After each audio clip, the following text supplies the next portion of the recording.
special dedicated to the history of the wreck of the Edmund Fitzgerald. That's next Monday at 6:30 here on Fox 2.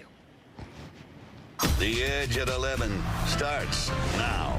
Tonight on The Edge, a suspected terror plot foiled by the FBI here in Metro Detroit. And investigators say Ferndale and its LGBTQ community were on the list of potential targets. Fox 2's Lauren Edwards joining us live now with the latest on what we're learning tonight. And you actually talked to people in Ferndale, and how are they feeling, Lauren? Scared. Most of the people I spoke with, Taryn, said that this is incredibly scary news for them to hear. Grateful for the FBI, grateful for local law enforcement, state law enforcement jumping in the nick of time, foiling everything. But nonetheless, this is news they did not want to hear at all. Take a good look, though, at the suspects. We got images provided to Fox 2 by the FBI. What you're looking at is Mohamed Ali and Majed Mahmoud at a gun shop. Now, Friday, Halloween, the FBI raided homes in Dearborn and in Inkster, and they tell us that 5 people were taken into custody. Then earlier today, both Ali and Mahmoud appeared in federal court charged with conspiring to commit an act of terrorism for allegedly plotting an attack on Ferndale just outside of Detroit. Now, the criminal complaint reveals that the FBI has been tracking this group for a year, and it also reveals that the group chatted in encrypted communication, shared ISIS materials, bought high-powered firearms, 1,600 rounds of ammunition, and practice at a shooting range. The federal complaint also says that the two were in Ferndale in September, an area known for its LGBTQ+ community, visiting bars, restaurants, and clubs along Woodward Avenue and 9 Mile. And Fox 2 stopped by a few of those places in the area. Now, most business owners we spoke with, most of them did not want to go on camera, but Mexcal, Mexican Bar and Kitchen, says that the news was scary to hear, but tonight it really was just business as usual, and Ferndale Police Chief agrees. Nobody has a care in the world. Like, when you told me, it's the first I heard of it. I was gone for 4 days. I was off social media. I would not have been able to believe it if it happened. The good news is, the FBI says there's no current active threat regarding this incident over to our community. So Ferndale continues to be a safe place. Thankful to our local federal law enforcement partners, and it's a safe community. Come on out. Don't hesitate to visit our downtown. And again, we offer our thanks to the FBI. Now, we also stopped by Soho Ferndale, and they provided us this statement, which reads in part, quote, "It is abhorrent that the LGBTQ+ community would ever be targeted, a community that stands for tolerance, unity, and peace. Soho remains steadfast in our commitment to providing a welcoming, inclusive, and joyful environment for all." And then also yesterday, Sunday, we interviewed one of the attorneys, Hussein Bazi, out in Dearborn, and he had this to say, giving us an update today, quote, "I do not represent any of the individuals who have been charged in this matter. To the best of my knowledge, all parties involved continue to maintain their innocence. I believe it is important that the public respects the legal process and refrains from making premature judgments of guilt." Now, if you want to get a good look at that federal criminal complaint, or just get a good look and read those statements, you could head to fox2detroit.com. Reporting live here in Ferndale, Lauren Edwards on The Edge. Yeah, it's a long complaint. We just learned before, though, that these were U.S. citizens here, the alleged suspects in this. But really, Lauren, it just shows that anything can happen anywhere. Luckily, this was stopped, but we all have to stay vigilant. Absolutely. That's one of the main things the police chief said, is that it really can happen anywhere. So he emphasized just keeping our heads on a swivel, knowing your surroundings. And again, if you see something, say something. All right. Thanks for that report. Well, wild new details leading to new charges in a Macomb County attempted murder case. Prosecutors say that Dawn Huffman embezzled more than $100,000 from Eddie Jawad. She worked as the businessman's office manager and allegedly stole the money from a credit card intended for his property bills. Prosecutors say her husband, Rashard Huffman, hatched a plan with another man to prevent the victim from learning about the scheme. A few days later, prosecutors say Jason Martin tried to shoot and kill the victim outside his home, and now that suspect is facing a new charge of conspiracy to commit first-degree premeditated murder. The other 2 suspects have also been charged. Dundee police warning restaurants and businesses about bogus Benjamins, and officers believe it could be part of a bigger crime spree throughout the southeast Michigan. Officers have been investigating a recent spike in fake $100 bills being spent at restaurants and businesses in Dundee. Both receipts you see here are from Hungry Howie's and Subway. Police are describing one suspect as a white man in his 40s, reportedly driving a gray Toyota Tundra. Officers say another suspect is a black man in his 20s or 30s wearing a black hoodie with white letters. If you have any information about these two, please reach out to Dundee Police. Well, Detroit voters are set to decide on their next mayor tomorrow.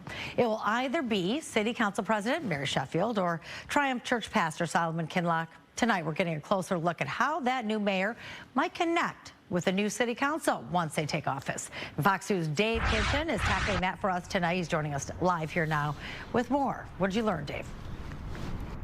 Yeah, you know, it's a major turning point coming tomorrow. And, of course, the winner of tomorrow's election taking office in January. You know, there's so many things that happen at one time here. We'll break it all down, particularly how that new mayor will connect with the new council. City Council President, current City Council President Mary Sheffield is on one side and the Reverend Solomon Kinloch Jr. is on the other. Each have spent the last few months painting their own vision for Detroit's future while pledging to continue crime reduction, boost job creation, and enhance neighborhood development. I spoke with former City Council member Sheila Cockrell about how the new mayor might connect with that new council because there will be some new members in the next term. Now, she was one of the new council members in 1994 who came in when Mayor Dennis Archer took office. She stayed on council when the next mayor came in and talked about the process. I was then there on City Council when Archer left and Kilpatrick came in.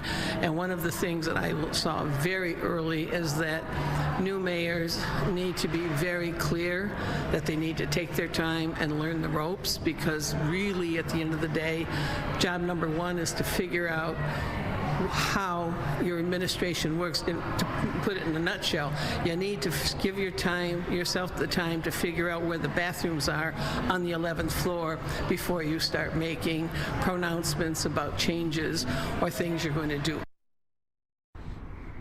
So there's going to be some key names likely that we've heard before, and maybe some new faces joining the new mayor's administration. Again, whoever that is, we'll know certainly tomorrow night. We'll keep you updated on air and online all day, Fox 2 and Fox Local. We have you covered, best coverage in town. Reporting live downtown, Dave Kinchin on The Edge. Well, Sheila Cockrell knows firsthand. I mean, she was part of, administrations in the past, and, the mayor and the city council, it's key for them to be able to get along and be cohesive as they move forward, because that really is what it takes, staying out of the fray and getting the job done.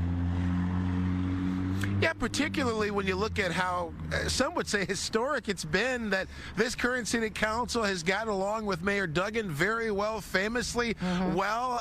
That doesn't always happen in government. I worked with the mayor of Philadelphia. We had our issues with city council out there. So that's something that a lot of people wonder if that will continue, if the new mayor and new council will get along. So that's certainly going to be an interesting one to see. Well, like Duggan said earlier, we heard him say it doesn't matter if you're Republican or Democrat, for instance, you just need your garbage picked up, and that's what the residents want. So hopefully everyone just focus on the task at hand. Dave Kinchin reporting live for us. Thanks. Yep. Well, tomorrow night, we'll be bringing you the latest results on the race for Detroit's new mayor. There's also key mayoral races in Hamtramck, Southfield, and Pontiac. Polls are open from 7 a.m. until 8 p.m. DDOT and Smart Buses are offering free rides to voters in Wayne, Oakland, and Macomb counties. For more election coverage, head to our website, fox2detroit.com/election. It won't even cover about half of what November would cost. So we are working and looking at all angles right now. The Trump administration says it will partially fund SNAP for this month. It comes after two judges ruled the government must keep the benefits program running despite the ongoing shutdown. The Trump administration had previously planned to freeze SNAP payments starting this past weekend. It remains unclear how much individuals will receive or how quickly any benefits will show up. It cost over $9 billion to fund SNAP for a month, and we only have, I think it's $5.2 billion in the contingency fund. So you have a big shortfall. SNAP helps about 1 in 8 Americans buy groceries. Most of them live below the poverty line. It's another cool and clear night, and we're talking very cool across Metro Detroit. Weather Authority Rich Luderman has been, tracking everything for us. Those temperatures. Is this the lowest we've gone in a while here, Rich? Well, tonight we're going to be down in the middle 30s. A couple of mornings ago we hit 31, but it's been pretty quiet the last few weeks. The cold front that came through for the first part of the day brought clouds and a few light showers. You can see where those showers are now, crossing parts of New England. For us, it's all quiet. Chicago, Traverse City, Detroit, down to Columbus. Mostly clear skies will be the story for the rest of tonight. And as a result, we will see numbers continue to fall off. Here's live pictures for you right here in Southfield. It is very quiet across the region. You can see the daytime highs today. We had the clouds and the showers this morning. Then this afternoon, it was bright and blustery. 60 degrees in Toledo, 57 as far north as Mount Pleasant. We made it to 59. There are the numbers at Metro Airport, 59 and 39. Right now, 33 in Ann Arbor. That's cold. 45 in Pontiac, 46 in Port Huron. There's Monroe at 41 degrees. Just a light breeze. The winds have really come down over the last 3 or 4 hours, but there's a lot of blue on the map. But then again, it's early November. 47 Chicago, 39 at the Sioux, 43 in Columbus. Here's high pressure giving us a dry election day. Now, our next weather system is for Wednesday, but that passes mostly to our north. You can see that rain shield up closer to Toronto and Oscoda. But then in behind it, it does get cooler, and you'll see that trend continue through the weekend. For the rest of tonight, very quiet, cool and dry, down to 36. Tomorrow, as far as election days go, this is not bad at all. Sun and clouds, 59 for a high. We'll be back close to 60 on Wednesday again. Then some wet weather is likely Friday. And then for the weekend, we're falling into the middle to lower 40s. Could we see a couple of wet snowflakes Sunday? It is possible. How about a full check at 4 a.m.? Are you her husband? Yep. Okay. Can you hang out over by the cab for me? Nope. Come on. Yeah, you can, because I'm conducting an investigation. For what? Because I just saw her puking and urinating, exposing herself to several people. That wasn't her. Oh, still ahead on the edge. An Arizona judge and her husband in a lot of trouble. You heard it. After she was caught dropping her pants and relieving herself in public. More when we come back.